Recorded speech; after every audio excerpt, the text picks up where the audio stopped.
तन्मयतया तरवोभिनेदोष तम सर्वभूत हृदयम मुनिमानतोस्मि।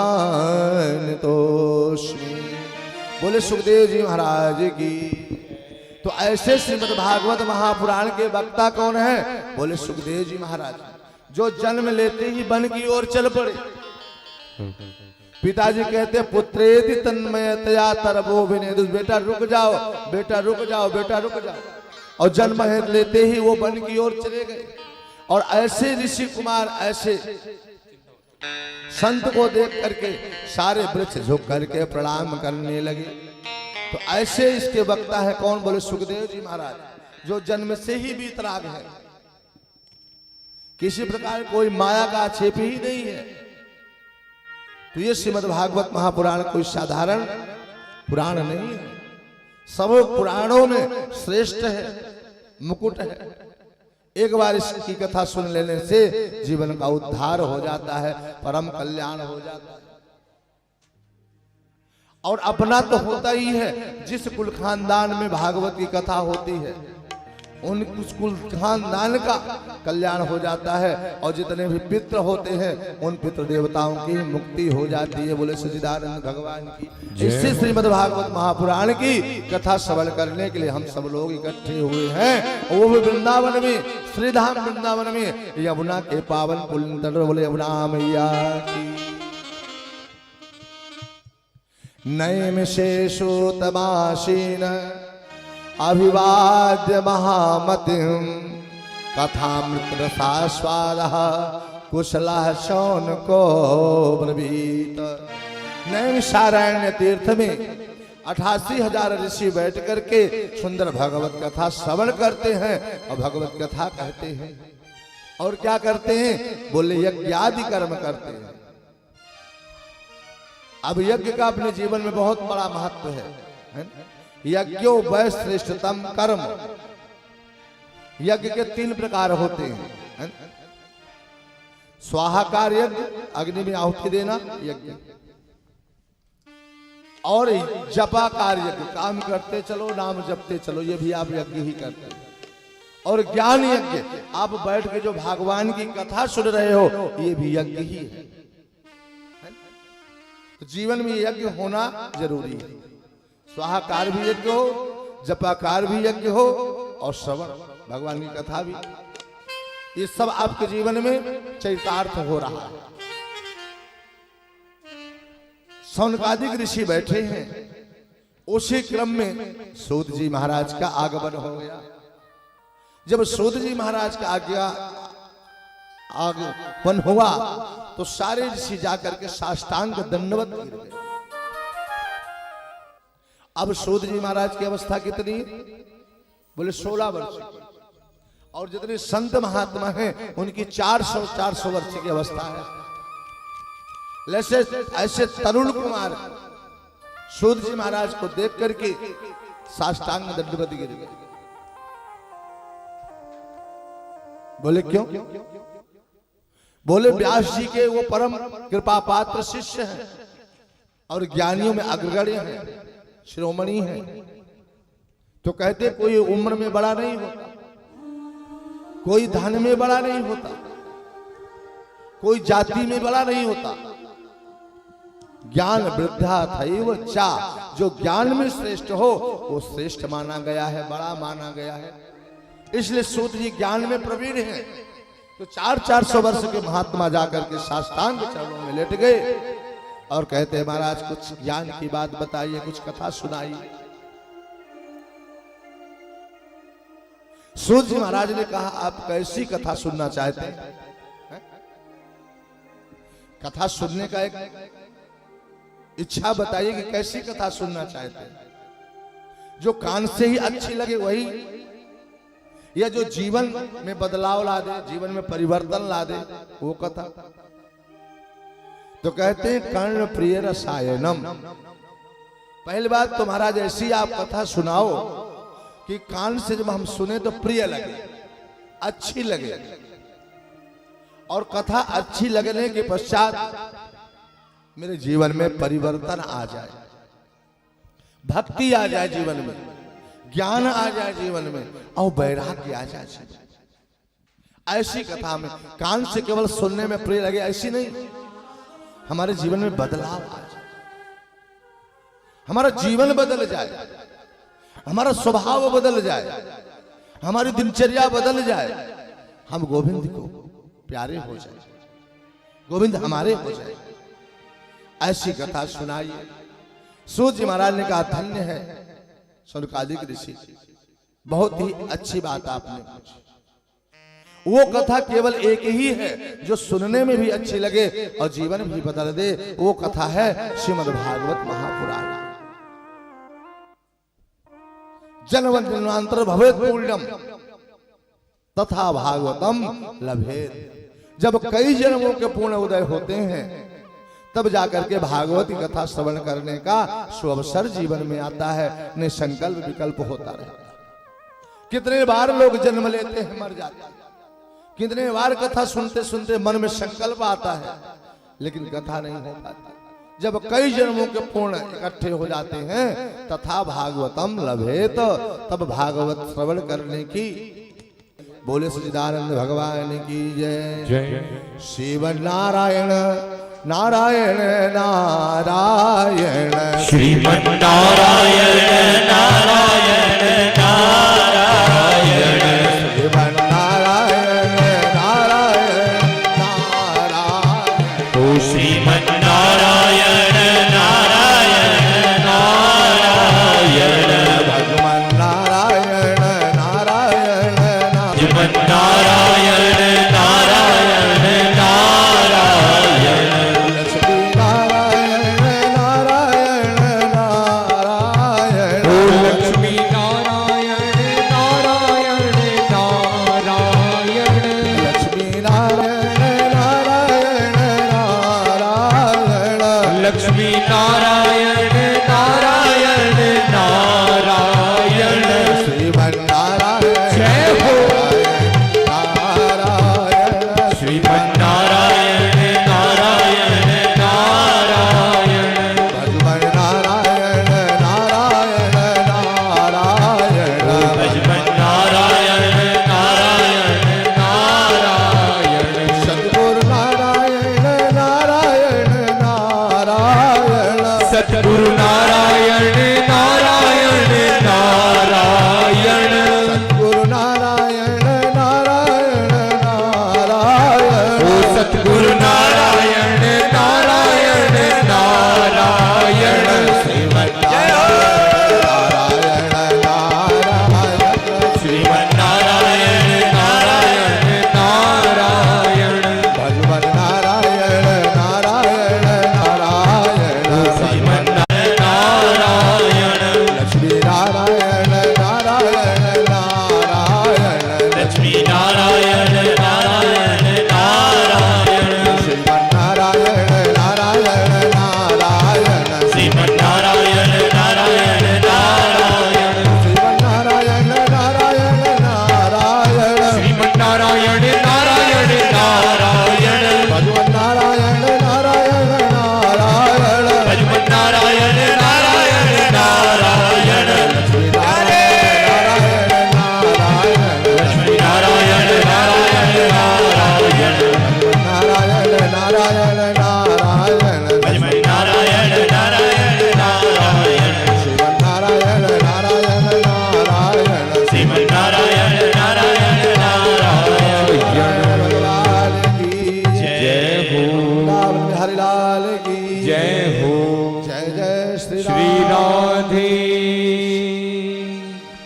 आज सुंदर उच्च आसन को बैठाए हैं शौनकादिक ऋषि, सुंदर सुयोग आसन पर प्रतिष्ठित किया। देखिए, जिसे हमें ज्ञान लेना होता है उसके प्रति हमें आदर होना चाहिए, भाव होना चाहिए, सम्मान होना चाहिए। कोई ऊंचे ऊपर बैठ, कोई नीचे बैठने से छोटा नहीं होना। सब पर राम पर दाया, सब पर बराबर कृपा है प्रभु। क्यों? श्रोता वक्ता ज्ञान निधि कथा राम के गुण। जो श्रोता होते हैं वो कोई साधारण नहीं होते, वो भगवान के परम भक्त होते हैं। होता है व्यासाय विश्व रूपाय, वो गोविंद का स्वरूप कहा गया, अंश कहा गया। इसलिए दोनों ज्ञान के निधि हैं और भगवान की कथा गूढ़ है, कठिन है, लेकिन हम उसको पाने के लिए प्रयास करते हैं दोनों मिलकर। श्रोता कैसा है, भाव है, आदर है, प्रभु के प्रति प्रेम है, तो कथा से उसका परम कल्याण होना निश्चित है। बोले श्रीरानंद भगवान की। तो आज कहते हैं नारद जी महाराज हिमालय के पावन उत्पत्तिका में पहुंचे हैं, भगवान नाम संकीर्तन करते हुए शौनकादिक ऋषि बैठे हैं। कहते नारद जी आप भ्रमण करके आ रहे हो और मन में बड़ी बेचैनी, आप पसीने पसीने हो, मन आपका शांत लग रहा है। कुत्र गमनम चा, कहां से आप आ रहे हो और कहां जा रहे हो, किमस्य कारणम, इस बात का कारण तो बताओ। तो नारद जी ने कहा कि देखो मैं संपूर्ण पृथ्वी पर विचरण किया, मुझे कहीं शांति नहीं मिली। क्यों? भगवान के पार्षद है, देवर्षि नारद है, भक्ति का जगह जगह प्रचार प्रसार करते हैं, लेकिन संपूर्ण पृथ्वी पर विचरण किया गया। जी गए, बनारस गए, गोदावरी, सेतु बंधु, रामेश्वरम, सभी तीर्थ, संत तो तीर्थों में भ्रमण करते हैं। तो क्या देखते हैं? अति उग्र भोर कर्माणो नास्तिकार रवाजना ते पितेषु तीर्थ सारस्ततो गता। तीर्थों में हैं और आप हम सब से पूछ रहे हो। कोई एक बहुत बड़ा डॉक्टर MBBS, कोई झोला छाप डॉक्टर से इलाज के बारे में कुछ चर्चा करे, कुछ दवाइयां पूछे, कुछ इंजेक्शन पूछे, ये शोभा नहीं देता, क्योंकि वो पहले से MBBS है। और आप इतने बड़े भक्त होकर के नारद जी हम सबसे आप पूछ रहे हो, लेकिन कभी कभी अपना इलाज अपने को ठीक नहीं कर पाता है। डॉक्टर भी अपने से अपना इलाज नहीं कर पाते, डॉक्टर भी दूसरे डॉक्टर से इलाज कराते हैं। वही स्थिति आज यहां पर बन गई। आप कहते तो ठीक हो, लेकिन मैं नहीं समझ पाया। अब आप बताओ। बोले ज्ञान यज्ञ श्रुतो बुधई। अब ज्ञान यज्ञ क्या है? बोले श्रीमद् भागवती वार्ता सातु गीता शुकादि। जो सुखदेव जी महाराज के श्री मुखारविंद से श्रीमद् भागवत महापुराण की गीता गाई गई है, वही ज्ञान यज्ञ है इस पृथ्वी पर। उससे बढ़कर कोई ज्ञान यज्ञ नहीं है। यानी श्रीमद् भागवत महापुराण की कथा सुनना ही सबसे बड़ा ज्ञान यज्ञ है। तो बोले ये ज्ञान यज्ञ कहां पर किया जाए? ये बात कहां हो रही? बोले बद्रिका आश्रम में हो रही, बद्रीनारायण धाम में। बोले अगर ये बद्रीनाथ में, तो यहाँ के जो संत महात्मा हैं वही श्रवण कर पाएंगे, लाभ ले पाएंगे। और अगर ये ज्ञान कल्पित कथा हुई, वैसे ही एक घटना घट गई सामने। अब घटना कैसे घटी? बोले कथा के प्रभाव से भक्ति तो और तरुण हो गई, और जो ज्ञान वैराग्य थे वो हष्ट और पुष्ट हो गए, और कीर्तन करते हुए सामने खड़े हो गए कि भक्ति सुत तरुणो गृहीत्वा प्रेमे करूपा सहसा विरासित। श्री कृष्ण गोविंद हरे मुरारे नाथेति नामा निमोहर वदंती। भक्ति श्रुतो तो तरुणों गृहीत्वा। भक्ति माता अपने तरुण सुंदर यौवन पुत्र ज्ञान वैराग को लेकर के श्री कृष्ण गोविंद हरे मुरारी, हे नाथ नारायण वासुदेवा, जीवे पिपस्वामृत में तदेव गोविंद दामोदर माधवेति। भगवान नाम कीर्तन करते हुए और नारद जी के सामने खड़े हो गए। अब नारद जी कि ये इतने सुंदर श्रोता ये कहां से आ गए, ये तो विशिष्ट अतिथि लग रहे हैं, ये कौन है, इनका थोड़ा परिचय ले लिया जाए। सबकी दृष्टि भक्ति ज्ञान वैराग की तरफ पड़ गई, जितने श्रोता थे। अब यहां कथा हो रही है, कोई सिद्ध महात्मा, बड़ा महात्मा संत आ जाए, कोई मंत्री मिनिस्टर आ जाए, तो सब लोग उसी को देखने लग जाएंगे, एक दूसरे से पूछने लग जाएंगे, भैया ये कौन है, ये कौन है, कहां से आए हैं, कौन है। उसी प्रकार से कभी हलचल मच गई कि ये कौन है, कहां से आए हैं। नारद जी महाराज ने परिचय पूछा, भक्ति माता ने परिचय बताया। भक्ति सुतो तो तरुणो गृहीत्वा प्रेमे करूपा सहसा विरासित। श्री कृष्ण गोविंद हरे मुरारे नाथेति नामानि मुहुर्वदन्ति। मैं कोई और नहीं हूं नारद जी, आज जिसके निमित्त ये भागवती कथा चल रही है, मैं भक्ति हूं। और तो मेरे ये चेतन जो वृद्ध बूढ़े हो गए थे ज्ञान वैराग, आपकी कथा के प्रभाव से सुंदर तरुण हो गए हैं। अच्छा अच्छा, भक्ति माता आप हो, ये ज्ञान वैराग, बैठो बैठो बैठो बैठो। सुंदर महाराज 3 आसन लगा दिए, एक भक्ति माता के लिए, एक ज्ञान के लिए, एक वैराग्य के लिए। और बैठ करके महाराज कथा श्रवण करने लगे। बोले सच्चिदानंद भगवान की जय।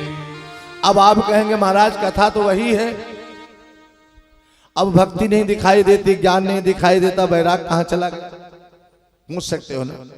लेकिन जब कथा होती है तो भक्ति भी आती है, ज्ञान भी आता है और वैराग्य भी आता है। आपको महसूस करा दो कि कैसे भक्ति आती है, ज्ञान वैराग्य, है ना।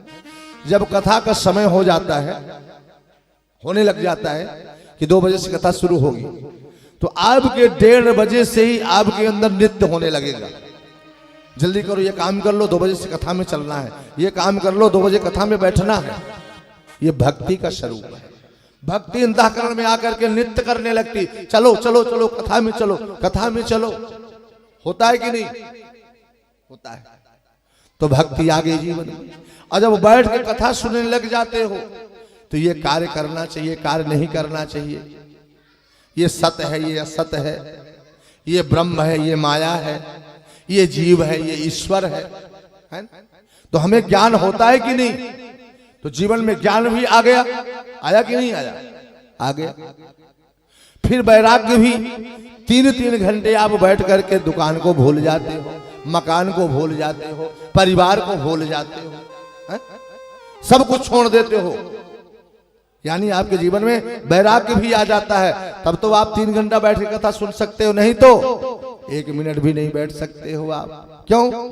अरे सर आवत अति कठिनाई, सर आवत अति कठिनाई, राम कृपा बिनु आय न जाई, राम कृपा बिनु आई न जाई। सर आवत अति कठिनाई, सर आवत अति कठिनाई, राम कृपा बिनु आय न जाई, राम कृपा आई न जाई। जब बड़ी कृपा होती ठाकुर जी को तब इधर अग्रसर हो पाते है ना। तो भागवत महापुराण में भक्ति भी, ज्ञान भी और वैराग्य भी तीनों हष्ट पुष्ट हो जाते हैं। महसूस होता है कि नहीं, दिखते नहीं है लेकिन महसूस होता है कि भक्ति भी आ गई, ज्ञान भी आ गया और वैराग्य, और तीनों का समुच्चय है श्रीमद् भागवत महापुराण। और जब तीनों जीवन में आ जाते हैं तो हमें कन्हैया को ढूंढने की जरूरत नहीं पड़ती, कन्हैया हमें ढूंढने लग जाता है। बोले सच्चिदानंद भगवान की जय। ये कथा सुनाते हैं आज महाराज सूत जी शौनकादिक ऋषियों को। आगे कथा आती, एक तुंगभद्रा नदी है और उस नदी के तट पर एक गांव बसा है और उस गांव का नाम है उत्तम नगर। दिल्ली वाला उत्तम नगर नहीं है? आप लोग सोचो कि महाराज हमारे दिल्ली में भी तो उत्तम नगर शायद वहीं के रहे हो पंडित जी। वो तुंगभद्रा तटे ग्रामम, तुंगभद्रा नदी नेपाल के पास में, वहां पर सुंदर एक ब्राह्मण रहते थे, उनका नाम था आत्मदेव। आत्मम यजेत सदैव, जो अपनी आत्मा में निरंतर देव का यजन करे, चिंतन करे, उसे हम आत्मदेव कहते हैं। और उनकी पत्नी का नाम क्या है? बोले धुंधली। और धुंधली का मतलब जो अपनी धुन में लगी रहे, अपनी जिद में लगी रहे, लड़ाई झगड़ा करना, गाली गलौज करना, घूमना फिरना मनमानी, कोई मतलब नहीं किसी से, वही धुंधली। चौथापन आ गया, पूरा जीवन बीत गया, एक बेटा और एक बेटी नहीं हुई। एक दिन मन में गिलानी हुई आत्मदेव को कि मैं कितना पापी आत्मा हूं कि मेरे यहां एक बेटा और एक बेटी भी नहीं हो। गौ बांध है, गौ के भी बच्चा नहीं हो रहा। तुलसी का बिरवा भी लगाता हूं, कुछ दिन में वो भी सूख जाता है।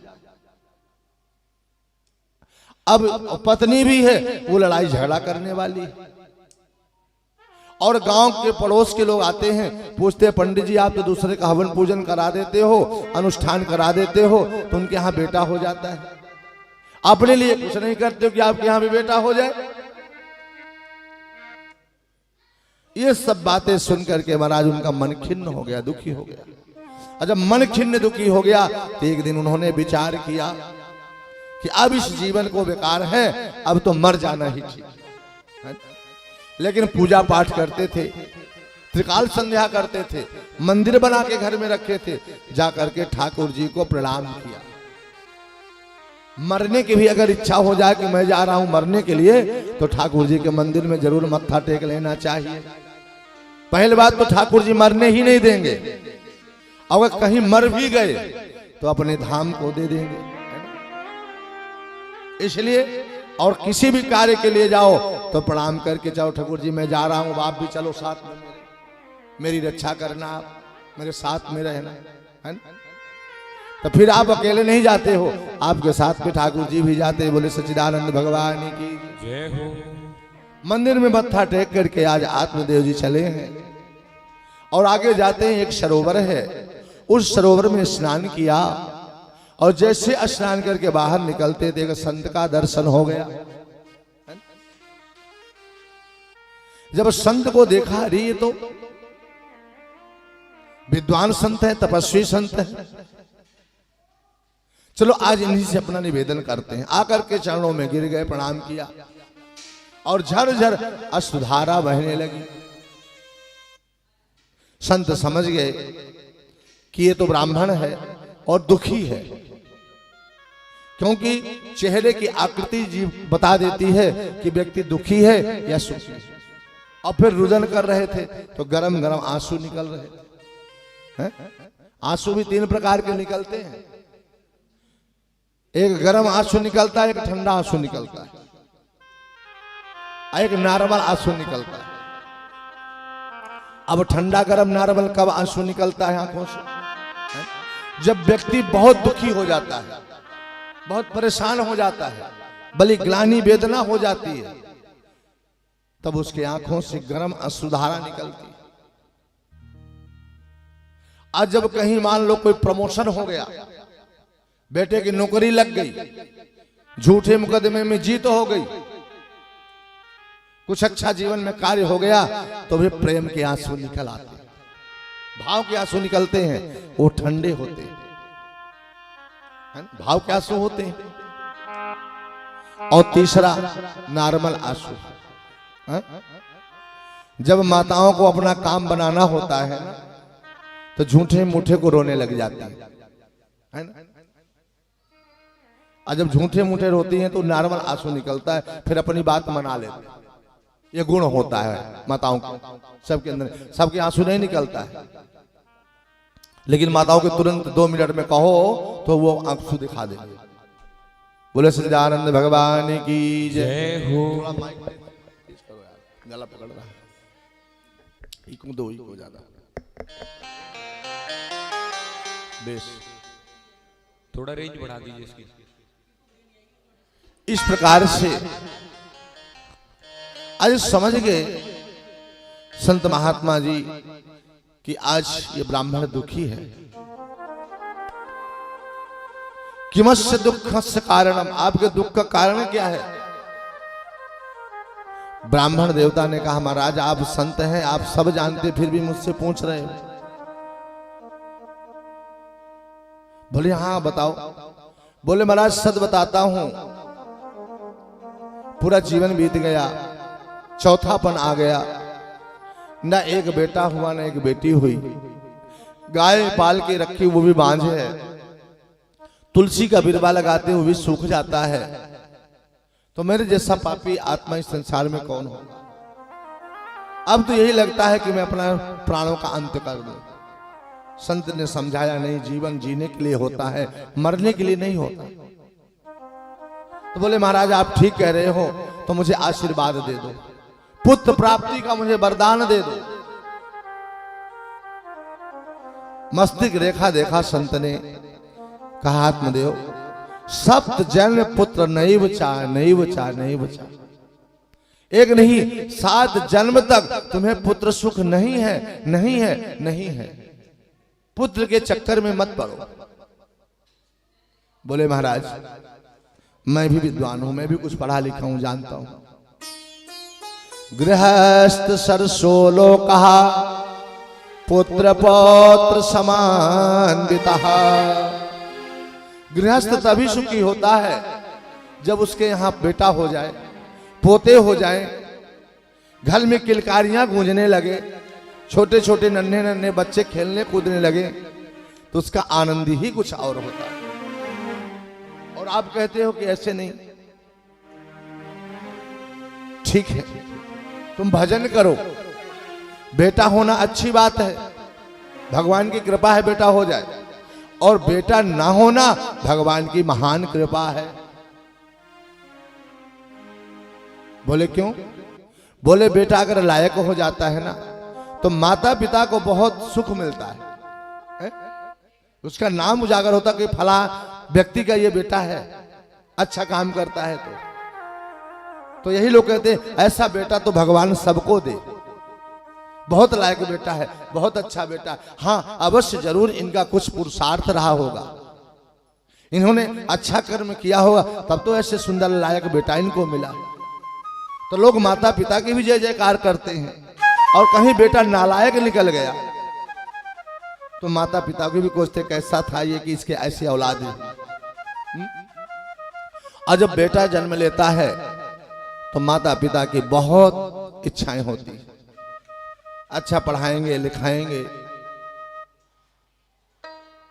अच्छे कुल खानदान में रिश्ता करेंगे, शादी विवाह करेंगे, और फिर वही बेटा अराब शराब पीने लग जाता है, गलत बुरी आदत में चला जाता है, नीच वर्ग से लव मैरिज कर लेता है, तो माता पिता के ऊपर क्या बीतती है।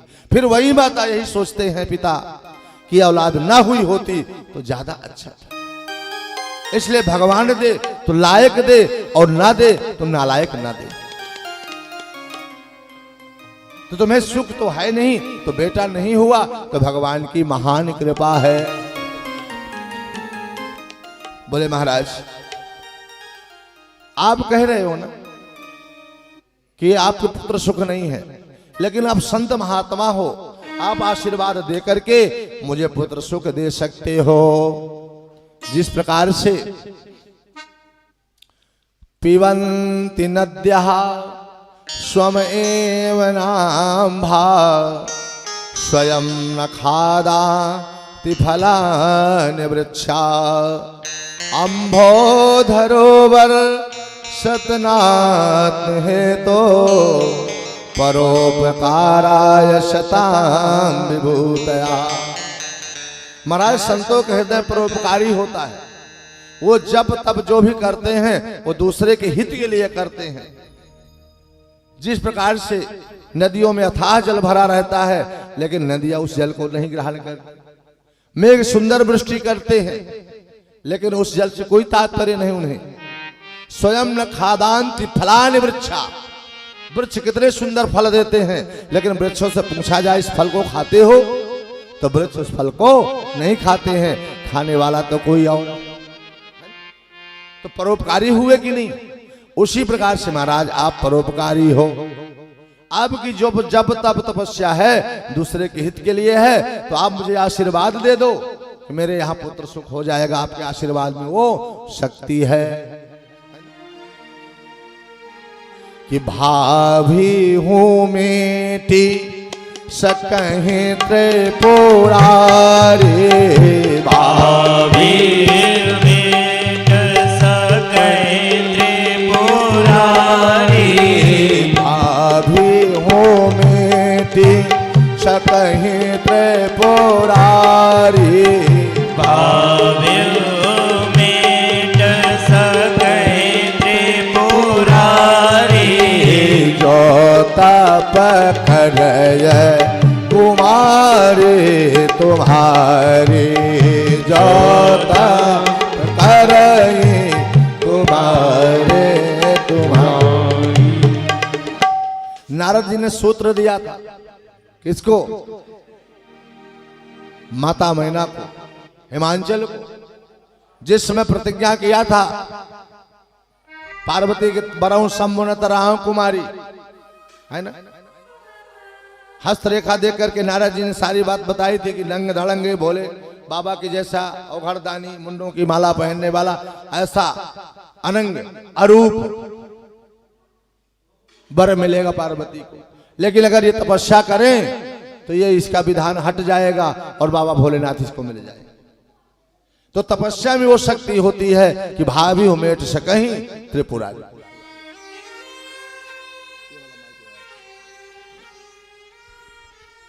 इस प्रकार से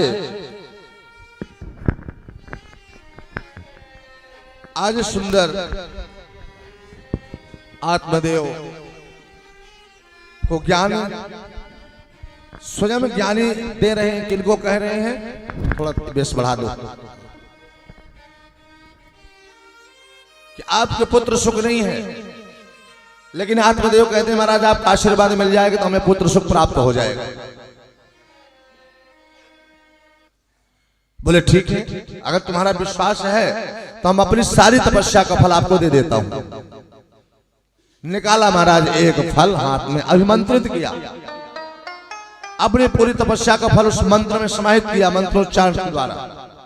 बोले अब मैं दे रहा हूं तुम्हारे यहां बहुत सुंदर बहुत लायक बेटे का जन्म, लेकिन कुछ नियम है। अपने पत्नी से कहना लड़ाई झगड़ा नहीं करेंगे, गाली गलौज नहीं करेंगे, किसी को अपशब्द नहीं कहेंगे, उपन्यास पत्रिकाएं नहीं पढ़ेंगी, गलत चित्र नहीं देखेंगे, पूर्णमासी का व्रत करेगी, अवश्य ही तुम्हारे यहां सुंदर लायक पुत्र की प्राप्ति हो। क्यों? गर्भावस्था में माताएं जैसा आचरण करती हैं वैसा संस्कार बालक पे पड़ता है। आगे कथाएं आएंगी, बहुत सारे दृष्टांत मिलेंगे। गर्भावस्था में अगर माताएं पूजा करती हैं, पाठ करती हैं, दान पुण्य करती हैं, कथा सुनती हैं, उस संस्कारिक बालक को जन्म देती हैं। सारा संस्कार उस बालक पर पड़ता है। अगर माताएं लड़ाई झगड़ा करेंगी, गाली गलौज करेंगी, गलत आचरण करेंगी, तो सारा संस्कार गर्भस्थ शिशु पर पड़ता है, ऊपर बेटा लायक नहीं हो सकता। शास्त्र प्रमाणित बात। तो बोले अपनी पत्नी को यह फल दे देना और बड़े नियम संयम से रहेगी, अवश्य ही तुम्हारे यहाँ बहुत सुंदर पुत्र का जन्म होगा, लायक। दे दिया आशीर्वाद। और उस आशीर्वाद को लेकर के आत्मदेव जब आए हैं तो डेवढ़ी पर बैठी थी उनकी पत्नी धुंधली। अभी तो आप बिगड़ के चले गए थे कि मैं घर परिवार में आऊंगा नहीं, अब कैसे आना हो गया? बिगड़ गई। मैं जानता हूं कि मेरे बिना तुम रह नहीं सकते।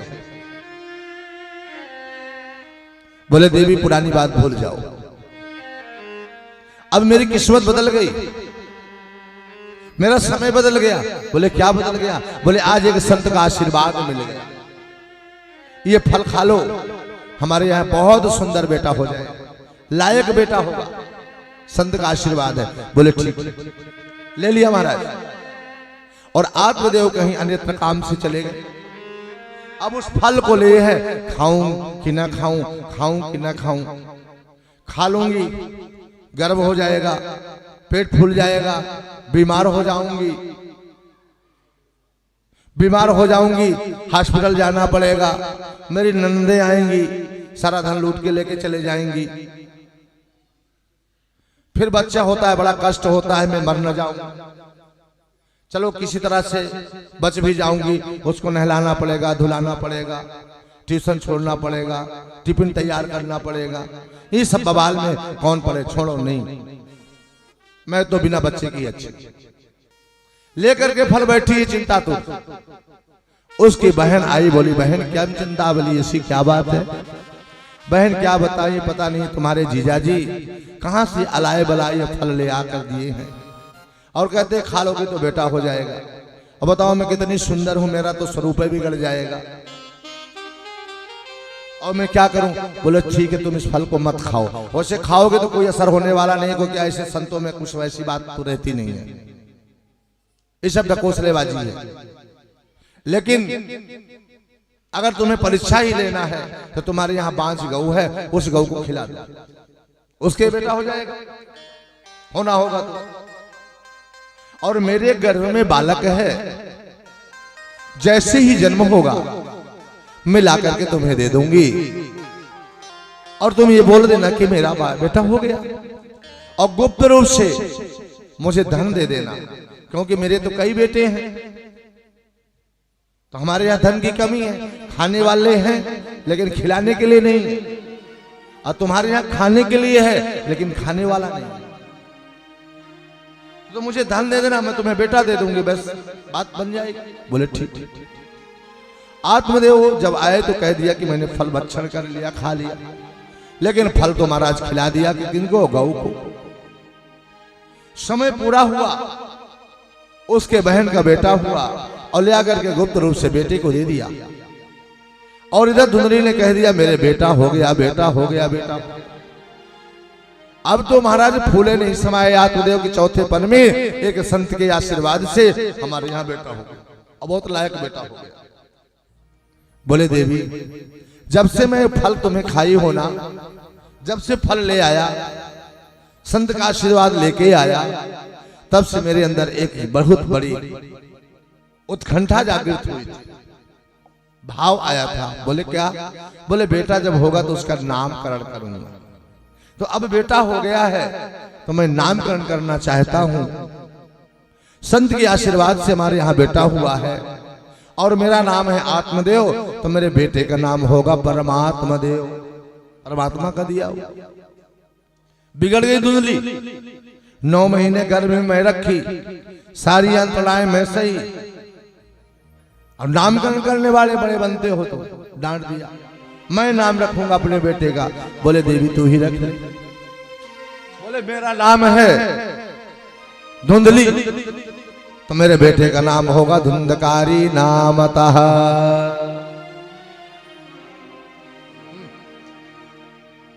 बंद कर दो, नहीं बंदर परेशान करेंगे। मेरा नाम है धुंधली, मेरे नाम से मिलता जुलता नाम होगा धुंधकारी नामतः, मेरे बेटे का नाम होगा धुंधकारी। बोले देवी ठीक है। एक दिन गौ को भी बेटा हो गया, और जब बेटा हुआ तो बड़े बड़े कान हैं गौ के समान, तो आत्मदेव जी ने नामकरण कर दिया गोकर्ण। गौ के कान होने के नाते गोकर्ण। गोकर्ण महाज्ञानी धुंधकारी महाखलः। गोकर्ण तो संत के प्रसाद से हुए, आशीर्वाद से, बड़े ज्ञानी, बड़े सुसंपन्न, बहुत सत्यवादी, संत स्वरूप, और धुंधकारी महाखला, दुष्ट प्रकृति का हुआ धुंधकारी। थोड़ा समय बीतने लगा, जैसे ही बड़ा होने लगा वैसे ही महाराज बच्चों के साथ में खेलता, गालियां शुरू कर दिया, मारपीट शुरू कर दिया। अब आत्मदेव जी के पास उलाहने ताने आने लगे, अपने बेटे को ठीक कर लो, नहीं तो अब बर्दाश्त नहीं होगा। जो लोग प्रणाम करते थे आत्मदेव के आकर के सम्मान करते थे, पंडित जी पाए लागू, पंडित जी पाए लागू, पंडित जी पाए लागू, जिस रास्ते से आत्मदेव जाते थे तो लोग खड़े हो जाते थे। आज बेटे के कर्मों के दार लोग आकर के गालियां दे रहे हैं, अपने बेटे को ठीक कर लो नहीं तो ठीक नहीं होगा। हमारे बेटे को आज हाथ तोड़ दिया, आज पैर तोड़ दिया, आज ऐसी गालियां दे रहा था। आज आत्मदेव को ज्ञान हुआ तो संत जी ने ठीक कहा था कि बेटा हो तो लायक हो, ना हो तो नालायक ना हो। बेटा होना भगवान की कृपा है और बेटा ना होना भगवान की महान कृपा है। क्योंकि मेरे जन्म में, मेरे जीवन में अगर सुख नहीं है बेटे का तो ना हो तो अच्छा। मुंचा ज्ञानम प्रजा रूपम बलिष्ठा कर्मणो गति विवेकंतो समासाध्य तेज संसार वास। कहा मैं संत की बात मान ली होती तो ये पुत्र पौत्र के चक्कर में ना पड़ा होता, भगवान का भजन करता तो जीवन कृतार्थ हो जाता, जीवन धन्य हो जाता। और आज देखो लायक बेटा भी नहीं हुआ, आज मेरा अपमान हो रहा है। और इस संसार में अनेक प्रकार के दुख हैं, लेकिन जो जाति अपमान का दुख है उससे बड़ा कोई कष्ट नहीं होता। कि यद्यपि जग दारुण दुख नाना, यद्यपि जग दारुण दुख नाना, सबते कठिन जाति अपमाना, सबते कठिन जाति अपमाना। सब यद्यपि जगदारुण दुख नाना, इस संसार में अनेक प्रकार के कष्ट है, लेकिन जो जाति अपमान का कष्ट है उससे बढ़ के कोई कष्ट नहीं। और जहां मेरा सम्मान हो रहा था आज मेरा अपमान हो रहा। तो अब तो लगता है कि पूरा जीवन दुख में गया, अब हम सब छोड़ करके मर जाऊं, अब जीना नहीं चाहिए। एक दुख में जीवन जीने के भी एक पराकाष्ठा होती है। खल्ल चित्त से बैठे उदास हैं, अन्न जल सब छोड़ दिए। इतने में गोकर्ण जी महाराज आए, बोले पिताजी किम चिंता बली, ऐसी कौन सी ऐसी चिंता है, ऐसा कष्ट है कि आप दुखी हो रहे हो? किमस्य कारणम, कारण तो बताओ। बोले बेटा क्या कहूं, जो तुम्हारा बड़ा भैया धुंधकारी है ना, उसके क्रियाकलापों से मैं दुखी हूं, और दुखी नहीं महादुखी हूं। अब तो जीवन जीने की इच्छा ही नहीं रही। अब लगता है कितनी क्षण अपने जीवन को समाप्त कर। गोकर्ण जी ने कहा पिताजी ये जीवन जीने के लिए मिला है, मरने के लिए नहीं। जीना चाहिए। औलाद की खातिर इंसान फिरता है मारा मारा, उसे भक्त भला क्या मारे जिसको औलाद ने मारा। औलाद की खातिर इंसान फिरता है मारा मारा, उसे भक्त भला क्या मारे जिसको औलाद ने मारा।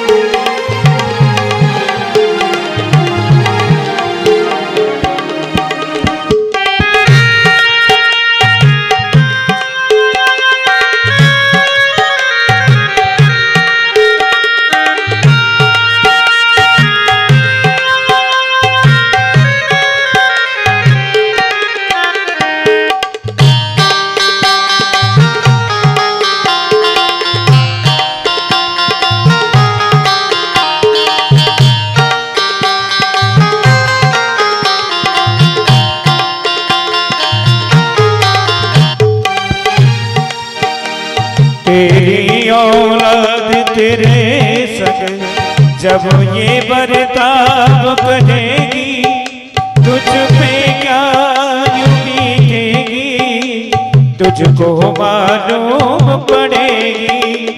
तुझ पे क्या भी जब बीतेगी, तुझको मालूम पड़ेगी। उस वक्त तू पछताएगा, बोलेगा हरा हरा। उस वक्त भला क्या मारे जिसको लात मारा। उस वक्त भला क्या मारे जिसको लात मारा। औलाद की खातिर इंसान फिरता है मारा मारा। उस वक्त भला क्या मारे जिसको औलाद ने मारा। उस वक्त भला क्या मारे जिसको औलाद ने मारा।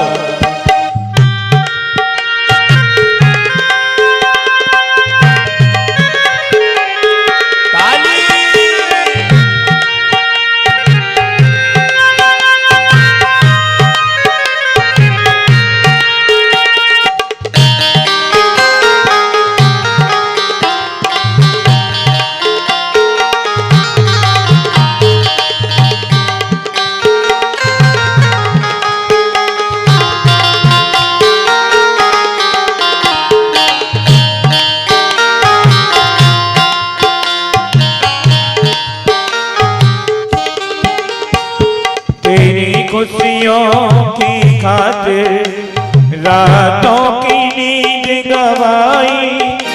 तूने उनकी खुशियों में जीते जी आग लगाई। तूने उनकी खुशियों में जीते जी आग लगाई। तेरी खुशियों की खातिर रातों की नींद गवाई। तूने उनकी खुशियों में जीते जी आग लगाई। तूने उनकी खुशियों में जीते जी आग लगाई। तू सोच समझने बंदे, तू सोच समझ ले बंदे, क्यों पाता है छुटकारा जिसको औलाद ने मारा। जिसको औलाद ने मारा। की खातिर इंसान फिरता है मारा मारा। उस वक्त भरा क्या मारे जिसको औलाद ने मारा। उस वक्त भरा क्या मारे जिसको औलाद ने मारा। उस वक्त भरा क्या मारे जिसको औलाद ने मारा। उस वक्त भरा क्या मारे जिसको औलाद ने मारा। इस प्रकार से आज पुत्र की वेदना में उसके क्रियाकलापों को याद करके, अपने जीवन को याद करके आज बड़े दुखी आत्मदेव बैठे हैं। गोकर्ण जी महाराज आते हैं, पिताजी क्यों दुखी होते हैं? बोले बेटा तुम्हारे बड़े भैया के कर्मों के द्वारा आज दुखी होना। सारी बात बोल देते हैं। आज गोकर्ण जी महाराज बहुत सुंदर बात कह रहे हैं। पिताजी ये सुख और दुख एक मन की भ्रांति है। मन से मान लो कि मुझे बड़ा सुख मिल रहा है तो सुख मन, और मन से दुख मान लो दुख। और ये सुख दुख किसका? शरीर का है। और सारे नातेदारी रिश्तेदारी इस शरीर से है। आत्मा अजर अमर शाश्वत है। आत्मा को ना कोई गाली दे सकता, ना आत्मा को कोई मार सकता, न कोई आत्मा का सम्मान कर सकता, न आत्मा का कोई अपमान कर सकता। ये शाश्वत है। और ये शरीर से ही सारे रिश्ते हैं। मेरी पत्नी है, मेरा पति है, और मेरा भाई है, मेरी बहन है, मेरा बेटा है, मेरी बहू है। और शरीर समाप्त हो जाए, सारे रिश्ते समाप्त। लेकिन इस शरीर के अंदर आत्मा है, उसका असली रिश्ता परमात्मा से। और पिताजी एक बात कहूंगा, अब दुखी हो रहे हो इसलिए कि देहे स्तिमान शरुधिरे भीमतीम त्यजत्वम जाया सुतादिषु सदा ममतां विमुञ्च पश्यानिशं जगदिदं क्षणभङ्गनिष्ठ वैराग्य राग रसिको भव भक्ति निष्ठा। पिताजी शरीर में है क्या? देहि स्तिमांस रुधिरे, रक्त भरा है, मांस के लुथड़े हैं, मल मूत्र कसाय भरा हुआ है। और इस शरीर में है क्या? अस्थि का ढांचा है, ऊपर से चमड़ी का लेप है, और गंदगी ही गंदगी भरी। देहि स्तिमांस रुधिरे भीमतिम त्यजत्वम। और ये 5 तत्वों से बना है शरीर। क्षिति जलपा वक गगन समीरा, अपंच रचित यह अधम शरीरा। अधम की संख्या दी गई, संज्ञा अधम शरीर है। बोले नश्वर है ना, इसलिए तो अधम है। और इस शरीर से हम अच्छा कर्म कर सकते हैं, और इस शरीर से बुरा ही कर सकते हैं। ये साधन मिला है। ये भी जल करके चिता में खाक हो जाता है ना। 5 तत्व होते हैं, आकाश तत्व, पृथ्वी तत्व, जल तत्व, वायु तत्व, अग्नि तत्व। इन 5 तत्वों में ये शरीर जल करके विलीन हो जाता है, मिल जाता है। लेकिन इस शरीर के अंदर आत्मा है, उसका रिश्ता तो परमात्मा से ही है। इसलिए आप शरीर की चिंता मत करो, कौन गाली दिया, कौन अपमान किया, कौन सम्मान किया, दुखी मत हो, तो दुख हल्का हो गया है ना। कहते हो किसी के बांटने से नहीं बट जाता है। कोई अगर समझाने वाला हो ना, बोलने वाला हो, तो दुख हल्का पड़ जाता है। आज सारा दुख दूर हो गया आत्मदेव का। और कहते बेटा फिर करूं मैं क्या, आप बताओ।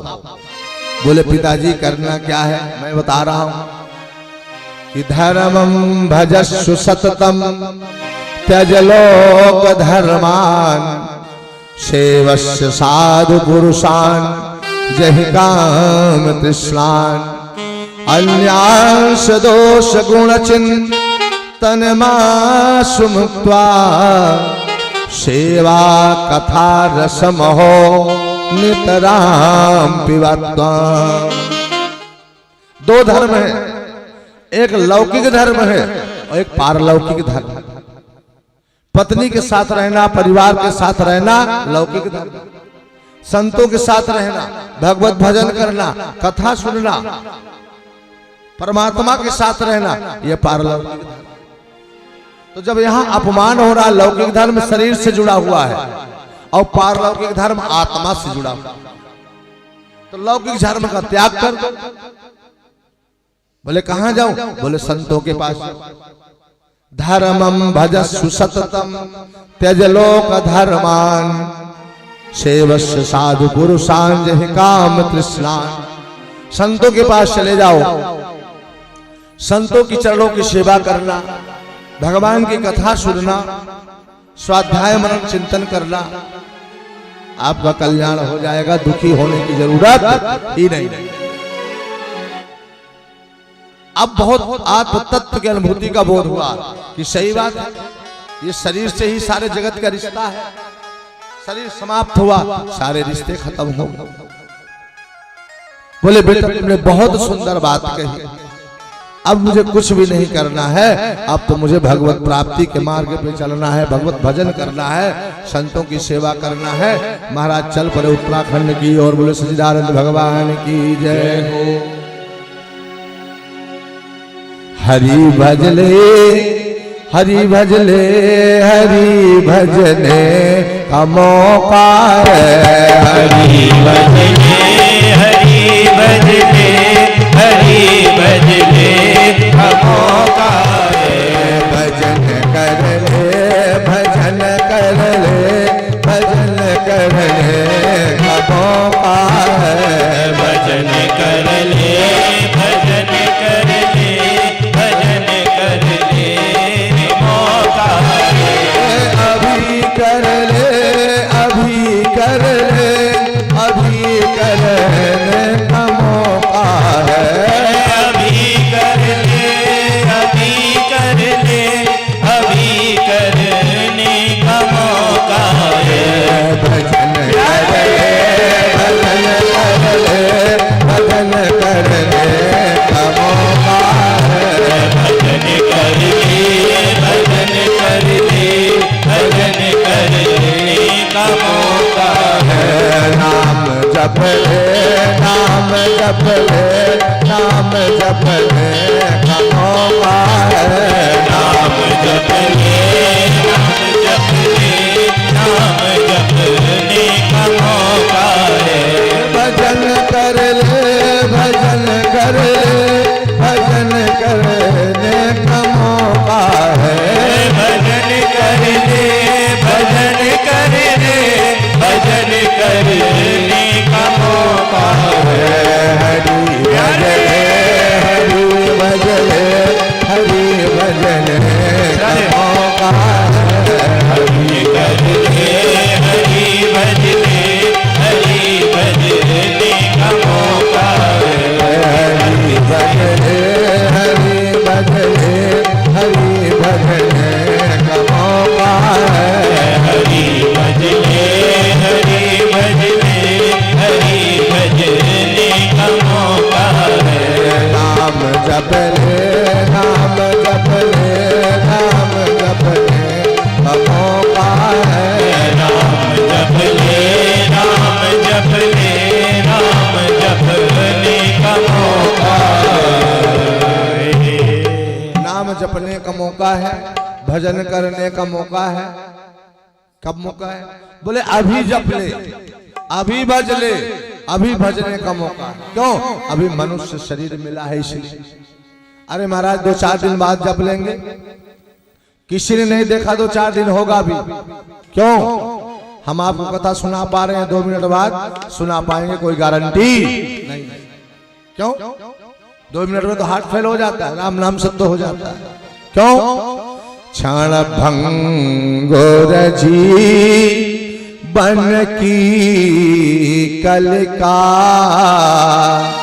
कल जान को प्राप्त खिली न खिली मलया गिर की सुच सुंदर सी तलमंद समीर चली न चली कलिकाल कुठा रलिए फिरता तन नमृत चोट झिली न झिली रटले हरिना में हरी रसना कल जान को प्रात डुली न डुली कल जान को प्रात डुली न डुली। कल सुबेरा होगा कोई गारंटी?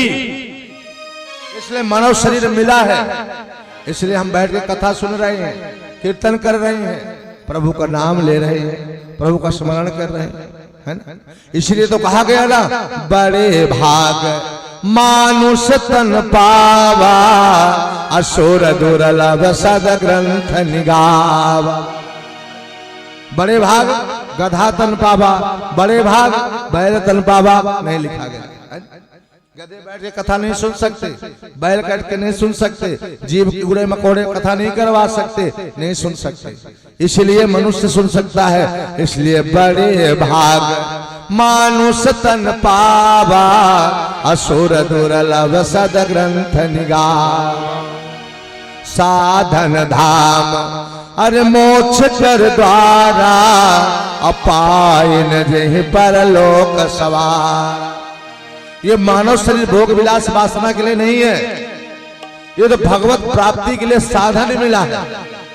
भोग विलास वासनाएं 84 लक्ष योनियों में भोगते चले आए, कीड़े बने, मकोड़े बने, पशु बने, पक्षी बने, बन चुके। अब ये लास्ट प्रोसीजर है। परमात्मा ने जीवात्मा को मानव शरीर दिया है, साधन दिया है। इस साधन के द्वारा इस संसार सिंधु को तू पार कर जा, तर जा।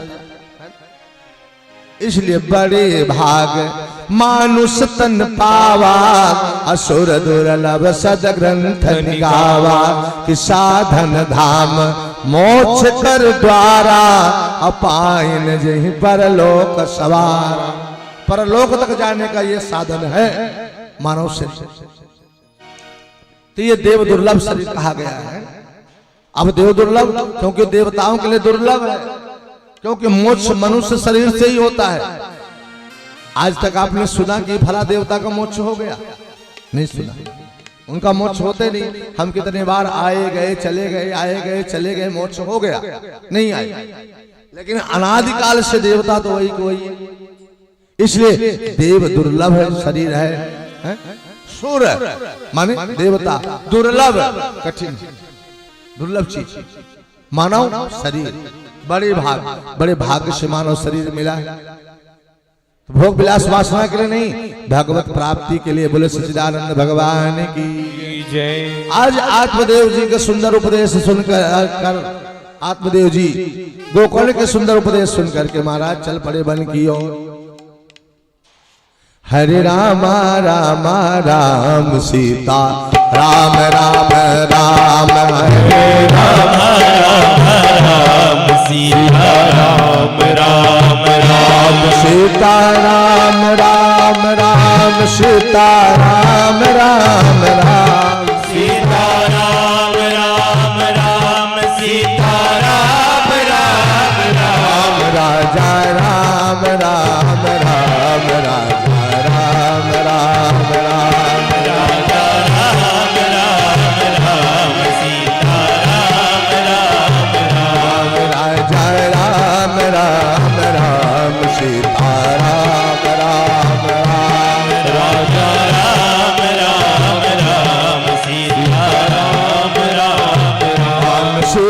राम राम राम, सीता राम राम राम, सीता राम राम राम, सीता राम राम राम, राजा राम राम राम, हरे राम राम राम, सीता राम राम राम, हरे राम राम राम, राम राम, सीता राम राम राम, सीता राम राम राम, सीता राम राम राम, राजा राम राम, राधे श्याम श्याम श्याम, राधे श्याम श्याम श्याम, राधे श्याम श्याम श्याम, राधे श्याम श्याम श्याम, सीता राम राम राम, सीता राम राम राम, सीता राम राम राम, राधे श्याम श्याम श्याम,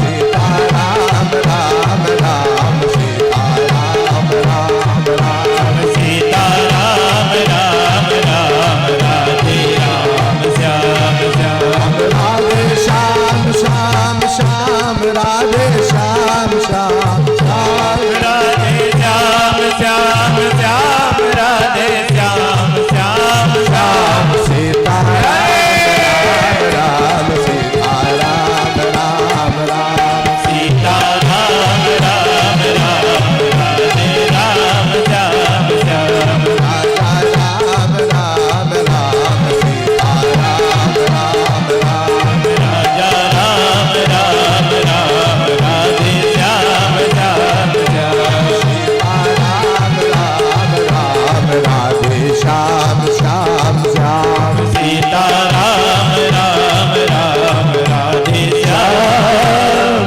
श्याम श्याम। भगवान नाम संकीर्तन करते हुए महाराज चल और जाते हैं हरिद्वार के सुंदर पावन पुलिन तट पर।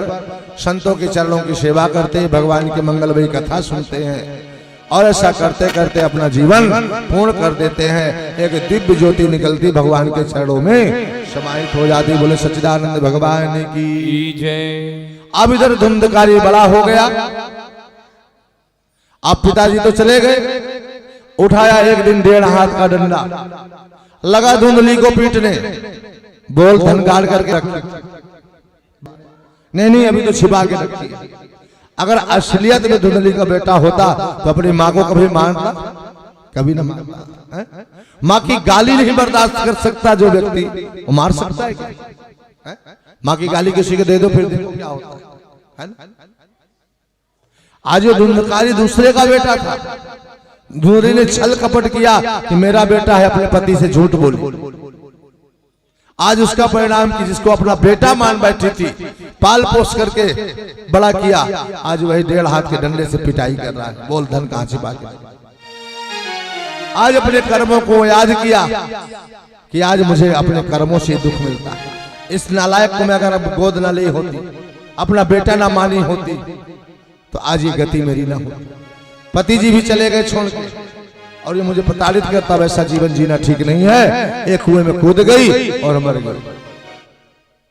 अब स्वतंत्र हो गया, और पिता भी चले गए, माँ भी मर गई, गोकर्ण तीर्थों में चले गए।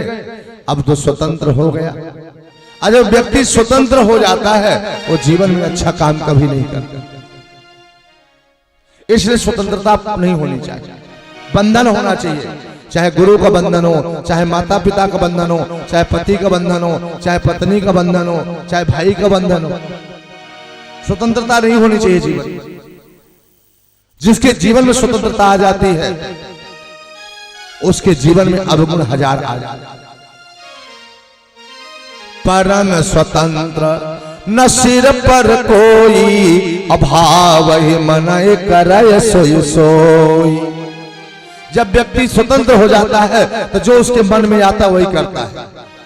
उसको डर नहीं, उसको भय नहीं कि मुझे क्या कहेंगे लोग, मुझे क्या बोलेंगे। वो मनमानी आचरण करता है। तो आज धुंधकारी ने 5-5 वैश्याएं रखी। अब ये 5 वैश्याएं क्या है? वासना ही वैश्याएं हैं। 5 वासनाएं होती, रूप, रस, गंध, शब्द और स्पर्श। आंखें रूप देखना चाहती हैं, ये वासना। कान शब्द सुनना चाहते हैं, नाक गंध लेना चाहती है, जिह्वा रस लेना चाहती है, त्वचा स्पर्श चाहती है। अगर जीव इनके अनुकूल परिणित हो गया तो बंधन का कारण बन जाता है। वासनाओं के अधीन नहीं होना चाहिए। हाँ, वासनाएं चाहती, आंखों को रूप देखना है तो हमें भगवान का रूप देखना चाहिए। कानों से सुनना है तो भगवान की कथा सुननी चाहिए। रस लेना है तो भगवान की कथा का रस आनंद लेना चाहिए। स्पर्श करना है तो गोविंद के श्री चरणों का स्पर्श करना चाहिए। जीवन धन्य बन जाता है, जीवन का कल्याण हो जाता है। आज 5 वासनाएं रख लिए, वैश्याएं रख लिए, उनसी के भरण पोषण में जीवन व्यतीत होने लगा। चोरी करता, डकैती करता, उन्हीं के भरण पोषण में लगा रहता है। एक दिन तो महाराज किसी बड़े सेठ के यहां चोरी किया, हीरे जवाहरात लेकर के आया। पोटली बांध करके वैश्याओं ने देखा कि तो चोरी का माल खजाना लूट के ले आया है। आई कहीं पकड़ गया तो जेल में सड़ेगा ही, हम सबको जेल जाना पड़ेगा, इसलिए चलो इसको मार के दफना करके और ये सब माल लेकर के चलते हैं हीरे जवाहरात, कहीं शहर में मकान लेकर के जीवन निर्वाह कर लेंगे। खा पी करके जब लेट गया धुंधकारी तो रस्सी से 5 वैश्याएं उसे बांध दिया। चिल्लाने लगा, मुंचताम मुंचताम, छोड़ दो छोड़ दो छोड़ दो। लेकिन नहीं छोड़ देंगे तो ये फिर जिंदा नहीं छोड़ेगा। कस लगी मारने, लगी पीटने, प्राणांत नहीं हो रहा। एक वैश्य ने कहा, बहन अभी खाने बनाए हैं ना लकड़ी के, बड़े बड़े अंगारे हैं, उन अंगारों के लिए उसका मुंह में ठूस दो, ये मर जाएगा।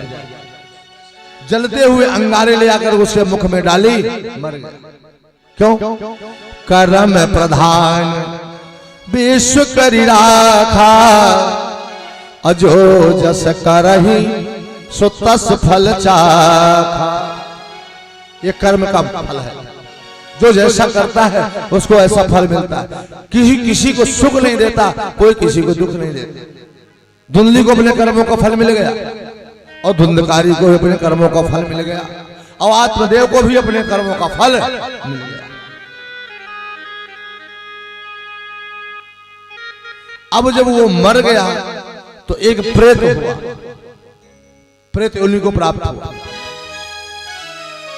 तो प्रेत को भूख बहुत लगती है लेकिन प्रेत खा नहीं सकता, प्यास बहुत लगेगी पानी पी नहीं सकता, तभी तो प्रेत हुआ है, कर्मों के अनुसार तो हुआ है। नींद बहुत आएगी लेकिन सो नहीं पाता है, एक जगह स्थिर नहीं रह पाता प्रेत। आज प्रेत योनि को प्राप्त हुआ है धुंधकारी। गोकर्ण जी को जब ये पता चला कि मेरा भाई मर गया है तो अपने भाई के मुक्ति के लिए गया में पिंडदान किया, श्राद्ध किया, गया में मुक्ति नहीं हुई, साधारण ही कर दिया। एक दिन जब गोकर्ण जी आते हैं और उसी स्थान पर अपना आसन डाल करके शयन करने लगते हैं तो दृश्य दिखाई देता है। कभी हाथी की चिंगार सुनाई देती, कभी शुकर के बोलने की, कभी शिकार बोलने की, कभी बिल्ली की रोने की, कभी कुत्ते की भौंकने की आवाज। जल लेकर के छिटा मारा, वो प्रेत बोल पड़ा, अहम भ्राता तदीयस्मि धुंधकारी नामतः स्वमेकैव दोषेण ब्रह्मत्वं नाशितं मया। मैं आपका भाई धुंधकारी हूं, अपने किए हुए कर्मों के द्वारा प्रेत योनि को प्राप्त हुआ। भैया मेरी मुक्ति करा दो, मैं प्रेत बन के जगह जगह भटक रहा हूं, कुछ खा नहीं पाता हूं, कुछ पी नहीं पाता हूं, एक जगह स्थिर नहीं हो पाता हूं, भैया मेरा मुक्ति करा दो, मुक्ति करा दो। बोले तुम्हारे लिए तो मैंने गया में पिंडदान कर दिया, गया में श्राद्ध कर दिया। बोले भैया गोकर्ण, साधारण जीव की मुक्ति गया श्राद्ध से हो सकती है, हो जाती है, लेकिन मैं कोई साधारण नहीं, ब्रह्मत्वं नाशितं मया, मैंने अपने ब्रह्मस्त्र को ही नष्ट कर दिया। अब उसके लिए तो कोई और साधन आपको ढूंढना पड़ेगा। संतों से बताते हैं तो संतों ने कहा भाई गया श्राद्ध कर दो। बोलो 3-3 बार कर दिया। तो आज अपने तप बल के द्वारा, योग बल के द्वारा उगते हुए सूरज की गति को स्तंभित कर दिया। ब्राह्मण के मंत्रों में, तप में वो शक्ति होती है। तप बल विप्र सदा बरियारा, इनकर कोप न को रखबारा। रोक दिया। सूर्य भगवान ने कहा क्या बात है, आज मेरी गति क्यों रुक गई, अश्व चल क्यों नहीं रहे हैं? देखा तो गोकर्ण खड़े। बोले सूर्य भगवान आप बताओ कि मेरे भाई की मुक्ति कैसे होगी। मैंने पिंडदान कर दिया, श्राद्ध कर दिया, गया में नहीं हुई। तो सूर्य भगवान ने स्वयं कहा सप्ताह यज्ञेन कलौ पुनन्दिते, तुम अपने भाई के निमित्त श्रीमद् भागवत महापुराण के सप्ताह ज्ञान यज्ञ करो। अवश्य उस ज्ञान यज्ञ से तुम्हारी भाई जो प्रेत योनि को है उसकी मुक्ति हो जाएगी। श्रीमद् भागवत की कथा में वो शक्ति है कि प्रेत पीड़ा विनाशिनी, प्रेत की भी पीड़ा को शमन करने की सामर्थ्य अगर किसी में है और भागवत। जय। आज गोकर्ण जी महाराज आए हैं, सुंदर आसन लगाया, संतों को बुलाया, ब्रह्मचारी, वानप्रस्थ, सन्यास, गृहस्थ सभी को 4 पंक्तियां लगा दी और सबके बैठने का सुंदर व्यवस्था कर दिया और श्रीमद् भागवत महापुराण की कथा कहना प्रारंभ। एक दिन की कथा पूरी हुई। प्रथम ग्रंथि भेदनम, पहले ग्रंथि फट गई। किसकी? बोले बांस की। अब उसके निमित्त कथा हो रही थी, कहां बैठे, जहां बैठता हवा चलता तो ध्यान भंग हो जाता। तो बांस का 7 ग्रंथि का था, उसी में जाकर के महाराज बैठ गया। प्रथम दिवस से प्रथम ग्रंथि भेदनम, प्रथम दिन की कथा पूर्ण हुई, पहली ग्रंथि फट गई। दूसरे तीसरे चौथे पांचवें छठवें सातवें दिन सब दिन सप्तम ग्रंथि भेदनम, 7वें दिन 7 ग्रंथि फट गई और धुंधकारी सामने आकर के पीतांबर पहने खड़ा हो गया। बोले आप कौन हो? बोले अहम भ्राता तदीयस्य। अरे जिसके निमित्त आप भागवत की कथा कर रहे हो वही तो मैं धुंधकारी हूं। बोले प्रेत योनि से मुक्त हो गए? बोले आप जैसे कथा कहने वाला और भागवती कथा सुनूं मैं और मुक्त ना हूं। हम तो भागवत जी को प्रणाम करने के लिए यहाँ पर आ गए, मेरे मुक्त हो गया, प्रणाम किया और सामने देखते क्या भगवान के नारायण के पार्षद खड़े विमान लेकर। बोले आप कौन हो? बोले इस धुंधकारी को बैठा करके भगवान के धाम को ले जाओ। बोले क्यों? बोले इन्होंने कथा सुनी है भागवत की। बोले इतने श्रोता बैठे हैं, ये भी तो सबने भी तो सुनी, इनके लिए कौन हिले आए? बोले ये इनमें और उनमें कथा सुनने में भेद हुआ। योग आज धुंधकारी जी जो कथा सुनी बड़ो बने योग से कथा सुनी। कथा सुनता था, रात में कथा का चिंतन करता था, और जो श्रोता सुनते थे वो पल्ला झाड़ कथा सुनते थे। हा? पल्ला झाड़ का मतलब जो सुनते थे यही झाड़ के चले जाते थे, है ना? पल्ला झाड़ जानेंगे आप कैसे ही होती है कथा, बता दो। अभी तो 7 दिन 6 दिन और कथा सुनानी है, इसलिए बताना पड़ेगा। एक सेठ जी थे, बहुत सत्संगी थे, कहीं भी कथा भागवत होती थी तो सुनने के लिए जरूर जाया करते। एक दिन अपने बेटे को बोले बेटा मैं कहीं आवश्यक कार्य से जा रहा हूं, आज भागवत की कथा हो रही है फला जगह, तू चले जा मेरे स्थान पे। बोले ठीक है पिताजी मैं चला जाऊंगा। अब उस लाला के लड़के ने जाकर के कथा सुनी सेठ की, और उसमें कथा में वर्णन आ रहा था कि गौ माता के शरीर में 33 करोड़ देवताओं का वास होता है। जो गौ सेवा कर लेता है संपूर्ण देवताओं की सेवा का फल उसे प्राप्त हो जाता है। उस लड़के ने सुनी कथा, और उसकी किराने की दुकान थी और इधर से गौओं की झुंड जा रही थी।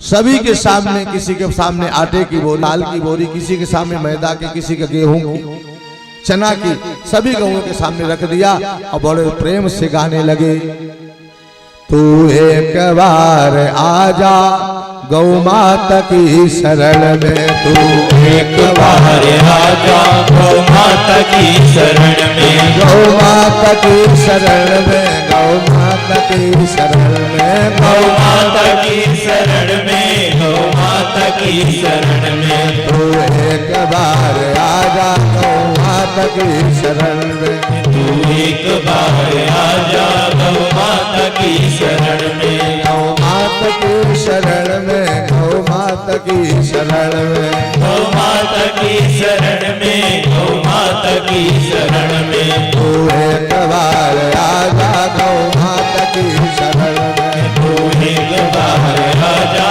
गौ माता की शरण में, तू एक बार आजा गौ माता की शरण में, तू एक बार आजा गौ माता की शरण में। संकट सब मिटेंगे, सारे संकट दूर हो जाएंगे। तो एक बार गौ माता की शरण में आ जा, और कर के मतलब नाचने लगा, ताली बजा के तू एक बार आ जा गौ माता की शरण में, संकट सब कटेंगे गौ माता की शरण में, तू एक बार आ जा गौ माता की शरण। और गौ माता सब खा रही है प्रेम से। उधर से जब वो सेठ आया दौड़ कर चिल्लाने लगा, रे नालायक क्या कर रहा है, तू तो सब खिलाए दे रहा है। बोले पिताजी शांत रहो, मैं कथा सुन के आज आया हूं। कथा में सुंदर गौ का वर्णन चल रहा था, जो गौ सेवा कर लेता सभी देवताओं की सेवा का फल मिल जाता है। बोले बेटा मैं ऐसी कथा तो रोज सुनता था, लेकिन तेरे जैसे नहीं, हम तो पल्ला झाड़ कथा सुनते थे, जो सुनते थे वहीं छोड़ के चले आते थे, ऐसी कथा नहीं सुनी जाती। तो कथा मनोयोग से सुननी चाहिए, पल्ला झाड़ कथा नहीं सुननी चाहिए। और संतों ने पल्ला और भक्तों ने कथा पल्ला झाड़ सुनी, लेकिन गुहंधकारी ने मनोयोग से कथा सुनी। तो विमान आया, और दूसरी बार जब कथा हुई अन्य भक्तों के लिए तो बड़े मनोयोग से भक्तों ने कथा सुनी, तो उनके लिए भी विमान आया। अब आप कहेंगे कि महाराज कथा तो वही है, हम लोग तो कितनी बार सुन लिए, विमान आया ही नहीं। कह सकते हो ना, क्यों विमान नहीं आए? जब तक अभिमान नहीं जाएगा तब तक विमान आने वाला नहीं है। जिस दिन आपका अभिमान दूर हो जाएगा उसी दिन विमान आ जाएगा। बोल सच्चिदानंद भगवान जय हो। अभी अभिमान भरा हुआ है, अभिमान माने अहंकार, है ना, इसलिए विमान नहीं आता। जिस दिन ये अभिमान दूर हो जाएगा विमान को आने में देर नहीं होगी। बोल सच्चिदानंद भगवान की जय।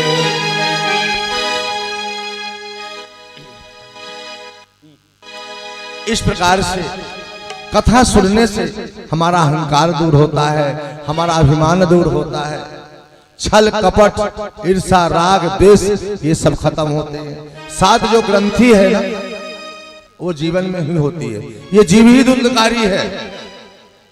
इस शरीर के अंदर 7 ग्रंथियां हैं, अहंकार छल कपट राग द्वेष ईर्षा, यही तो है ग्रंथियां। ये ग्रंथियां फट जाएंगी तो जीव अपने आप मुक्त हो जाएगा। ये सारी ग्रंथियां बंधन के कारण बनी हुई है ना। और ये ग्रंथियां कब फटेंगी?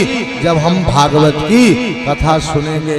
हमारी भी और हमारे जो पूर्वज हैं, हमारे जो पितृ देवता हैं और हमारे वंश के कोई प्रेत योनि में अगर भटक रहे हैं तो कथा से उनका भी उद्धार हो जाता है। बोले सच्चिदानंद भगवान की।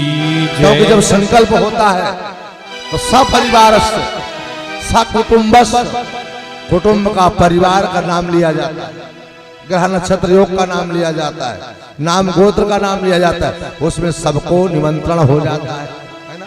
तो सब आकर के कथा सुनते हैं। आप अकेले नहीं सुन रहे हो, आपके जितने भी कुटुंब के परिवार के हैं वो सबको कथा का फल मिलता है। और सभी जो भी आत्माएं हैं उन सबको कथा का फल मिलता है। प्रेत पीड़ा विनाशिनी ये श्रीमद् भागवत महापुराण की कथा है। बोले सच्चिदानंद भगवान की जय।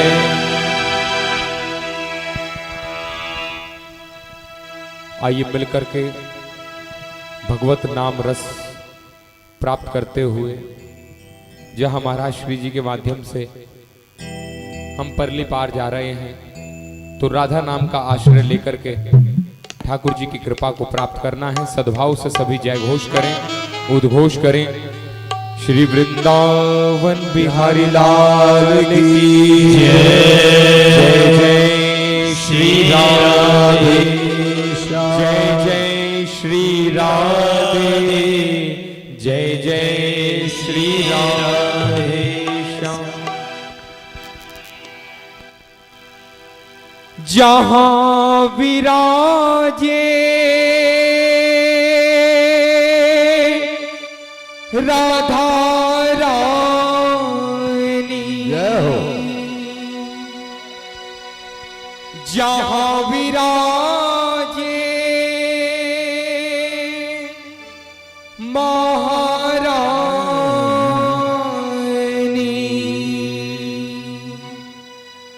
अलबेली सरकार सांवरिया, ले चल परली पार सांवरिया, ले चल परली पार कन्हैया, ले चल परली पार कन्हैया, ले चल परली पार।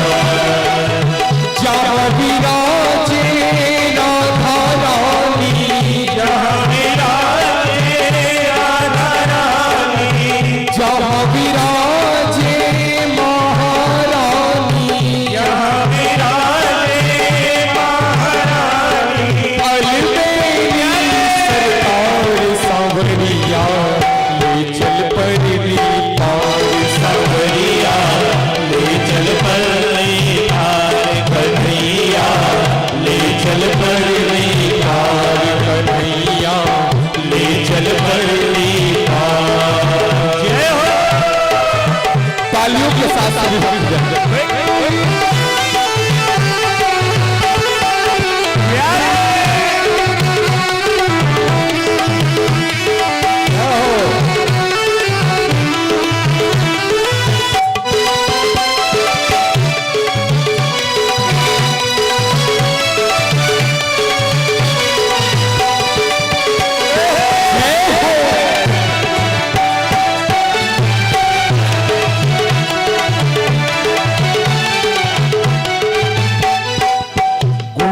अवगुण सब तेरे अर्पण, गुण अवगुण सब तेरे अर्पण, गुण अवगुण सब तेरे अर्पण, गुण अवगुण सब तेरे अर्पण, पाप पुण्य सब तेरे अर्पण, पाप पुण्य सब तेरे अर्पण, ये जीवन भी तेरे अर्पण, ये जीवन भी तेरे अर्पण, बुद्धि सहित मन तेरे अर्पण, बुद्धि सहित मन तेरे अर्पण, मैं तेरे चरणों की दासी, मैं तेरे चरणों की दासी, मैं तेरे चरणों की दासी,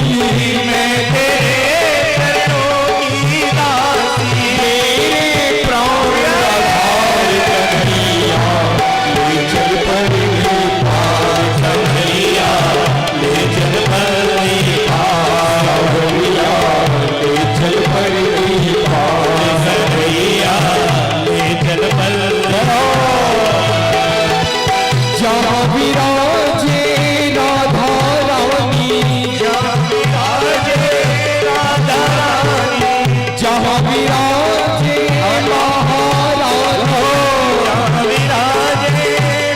महारानी, अलबेली सरकार सवरिया, ले चल परी पार, सवरिया ले चल परी पार, कन्हैया, ले चल परी पार, कन्हैया चल परी जय हो। नाचते छूटते हुए तालियों का सहयोग करते हुए सब हरि ओम।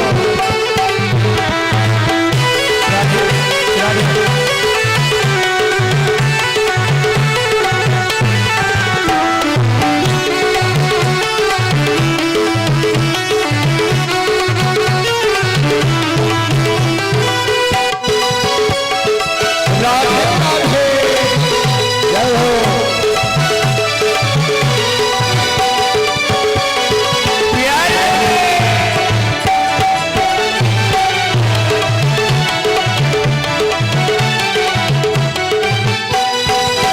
तेरी आस लगा बैठी हो, तेरी आस लगा बैठी हूँ, जो अपने जीवन में श्री ठाकुर जी की आस लगा बैठे हैं, सभी मेरे साथ मिलकर गाएं। जय हो। तेरी आस लगा बैठी हो, तेरी आस लगा बैठी हूँ, लज्जाशील गवा बैठी हो, लज्जाशील गवा बैठी हूँ, अपना आप लुटा बैठी हो, अपना आप लुटा बैठी हूँ, सावरिया में तेरी रागिनी, सावरिया में तेरी रागिनी, हाँ सावरिया में तेरी रागिनी, सावरिया में तेरी रागिनी, तू मेरा मल्हार सावरिया, ले चल भरी पार, सावरिया ले चल परी पार, कन्हैया, ले चल भरी पार, कन्हैया चल परी पार, जहाँ विराजे राधा रानी, जहाँ विराजे राधा रानी, जहाँ विराजे महारानी, जहाँ विराजे महारानी, अलबेली सरकार सावरिया, ले चल परी पार, सावरिया ले चल परी पार, सावरिया ले चल परी पार, सावरिया ले चल परी पार, सावरिया ले चल परी पार, सावरिया ले चल परी पार, सावरिया ले चल परी पार, सावरिया ले चल परी पार। आइए पीछे बोले पीछे नारायण सभी लोग। सरकार की जहाँ विराजे राधा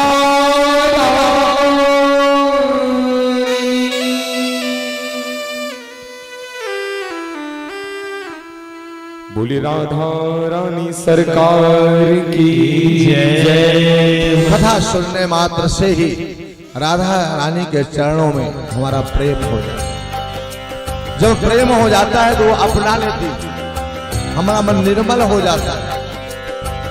हम राधा रानी के प्रेम के एक अधिकारी पात्र बन जाते हैं। इसलिए जीवन में कथा सुनना अनिवार्य है। कथा से जीवन की व्यथा दूर होती है, क्योंकि यह लोग भगवत पुण्यम तथा भागवतम लभे, ऐसे भागवत नहीं मिलती। आज भागवत कथा से मुक्ति होगी निरंकारी प्रेत की, जो गया श्राद्ध गया पिंडदान से मुक्ति नहीं हुई, वो भागवत कथा से हो गई। वो सामर्थ्य भागवत कथा। तभी तो भगवान श्याम सुंदर आनंद नंदन ने सोदानंदन ने उद्धव से जाते समय कह के गए थे, तेने मांग मई मूर्तिम प्रत्यक्षम वर्तते अरे कलयुग में मेरा वास श्रीमद् भागवत महापुराण में हो। बोले महाराज इससे कौन कौन से ताप को समर्पण होगा? बोले दारिद्र दुख ज्वर दाहितानाम अमाया पिशाची परम विदानाम संसार सिंधो पर पातितानाम क्षेमाय वयम भागवत प्रगर्जति। जिसको दरिद्र घेर रखा हो, धन दौलत ना हो, रोग व्याधि से पीड़ित हो, पितृदोष जिसके घर में लगा हुआ हो, वास्तु दोष हो, संतान ना होती हो, संतान होके मर जाती हो, बरकत ना होती हो, घर में कलह बनी हो, अगर एक बार भी पूरा परिवार सम्मिलित होकर के और भागवत की शरण में आ जाएगा, भागवत की कथा सुन लेगा, उसका उद्धार हो जाएगा, परम कल्याण हो जाएगा, सारे संकट को उसको मैं दूर कर दूंगा। कौन कहते हैं? बोले भगवान श्री कृष्ण जब जाने लगे इस लोक से। और जो कथा नहीं सुन पाता कथा, वो भार रूप में इस पृथ्वी पर है। आजन्म मात्र मप्ये न सथे न किंचित चित्तम विधाय सुख शास्त्र कथा न पीता चांडालवाज बदते बतैव नित्यम स्वजन्म जननी जन दुख भाज। वो अपनी माँ को कष्ट देकर के बैठा इस धरा पर, वो भार स्वरूप है, गधे के समान है। जैसे गधा भार धोते धोते पूरे जीवन में चला जाता है, मर जाता है, उसी प्रकार अपने परिवार का समाज का भार धोते धोते होता है, गधे की आयु को प्राप्त होता है। अगर एक बार भागवत की कथा सुन लेता है तो उसका उद्धार हो जाता है, कल्याण हो जाता है। तो कहती है भागवत कब करानी चाहिए, कैसे करानी चाहिए, ये भी नियम बताया गया है महात्मा की कथा में कि सर्वप्रथम वक्ता का चयन करना चाहिए, जो लालची ना हो, जो कथा का मोल करने वाला ना हो, है ना, कि मैं इतना पैसा लूंगा तब कथा सुनाऊंगा, उससे कभी कथा नहीं सुननी चाहिए। नहीं, कथा सार अस्ततो गता, कथा का सारा सार फल हो जाता है। और अगर परमात्मा ने दिया है तो फिर वक्ता को संतुष्ट करना चाहिए, उसको देने में कमी भी नहीं करनी चाहिए, है ना। जैसे बेटी का विवाह होता है तो गरीब बेटी का विवाह होता है, और बड़े बेटी घर के बड़े धनवान बेटी का विवाह होता है। जिसकी जैसी सामर्थ्य होती है वैसा अपनी बेटी को सब देता है, सभी करता है। उसी प्रकार से ये मंगल उत्सव भी मनाया जाता है। एक बेटी के विवाह के बराबर धन खर्च करना चाहिए भगवान के लिए, धर्म के लिए, है ना। खूब सुंदर भंडारा करना चाहिए, पूजन करना चाहिए, जप करना चाहिए, पंडितों को तिलक करना चाहिए, दक्षिणा देनी चाहिए, और भागवत कथा सुननी चाहिए।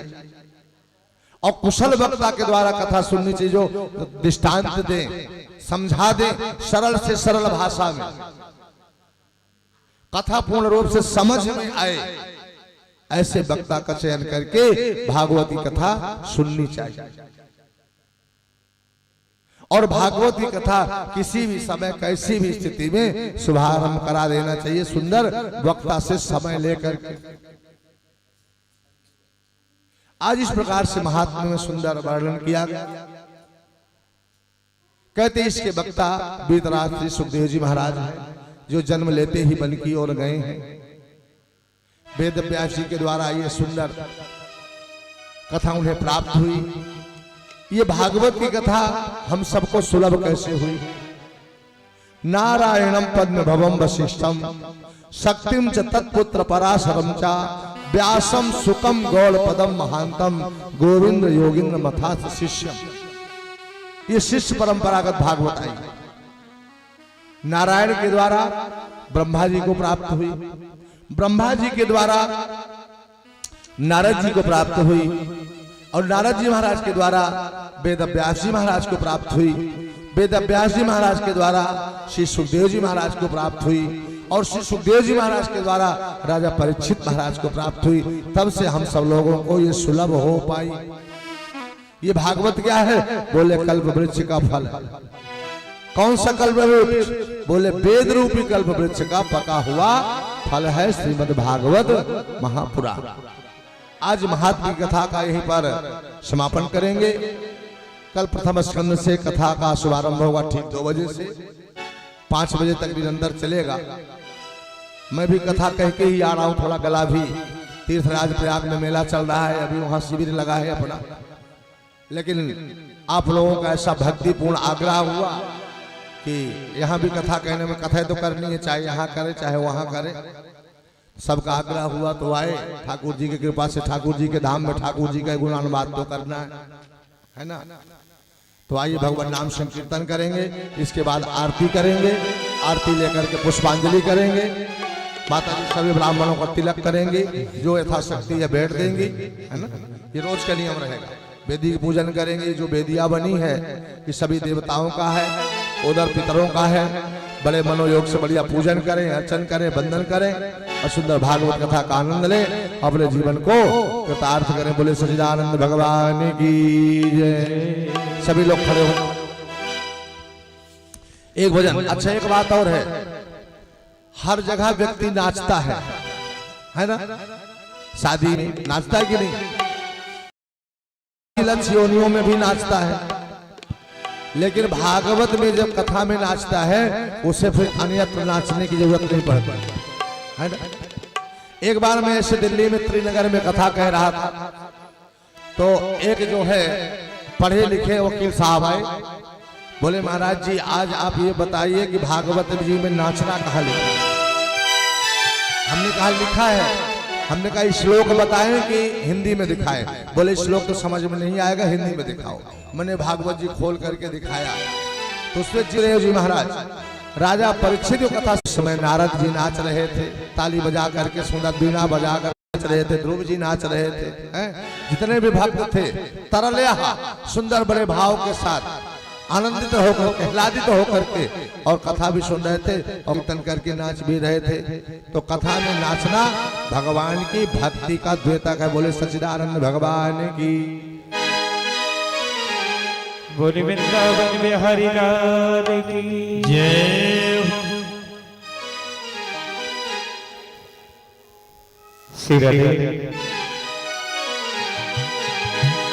बोले राधा रानी सरकार की जय हो। बोले बिहारी की जय हो। कि राधा रानी को हमारी जय हो, श्यामा प्यारी को प्यारे। हर मिसरी सो मीठो हमारी राधा रानी को। मिसरी सो मीठो हमारी राधा रानी को। मिसरी सो मीठो हमारी राधा रानी को। मिसरी सो मीठो हमारी राधा रानी को। हो राधा रानी को हमारी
सभी लोग आरती करेंगे अब।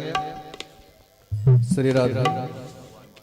जैसा कि आज सभी भक्तों ने महाराज सुंदर पूज्य महाराज श्री के मुखारविंदों द्वारा भागवत के महात्म को श्रवण किया। देखिए, कभी कभी मन में प्रश्न आता है कि जो महात्मा हम सर्वप्रथम श्रवण करते महाराज, वो श्रीमद् भागवत महापुराण से तो लिया नहीं गया है, उसकी 12,000 श्लोकों में गिनती भी नहीं आती, तो फिर हम उसको श्रवण क्यों करते हैं? कोई विशेष कारण होगा, क्योंकि महाराज जीवन का एक एक क्षण बहुत महत्वपूर्ण है।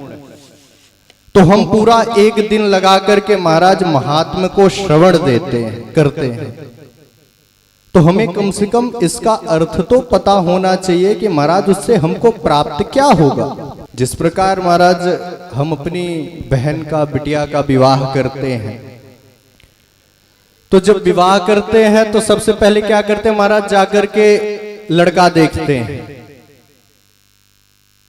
सारी चीजों को गौर करते हैं कि महाराज लड़का क्या करता है, घर बार कैसा है, बिजनेस क्या है, नौकरी चाकरी क्या है, सारी चीजों को महाराज टटोल करके जब हृदय संतुष्ट हो जाता है, तब महाराज विचार कर लेते हैं कि हाँ, हम अपनी बिटिया को इनको सौंप सकते हैं। तो हम अपने जीवन का अमूल्य समय ला करके महाराज भगवान के श्री चरणों में समर्पित करने वाले, तो कम से कम हमें ये तो ज्ञात हो कि इस भागवत महारानी से हमें प्राप्त क्या होगा।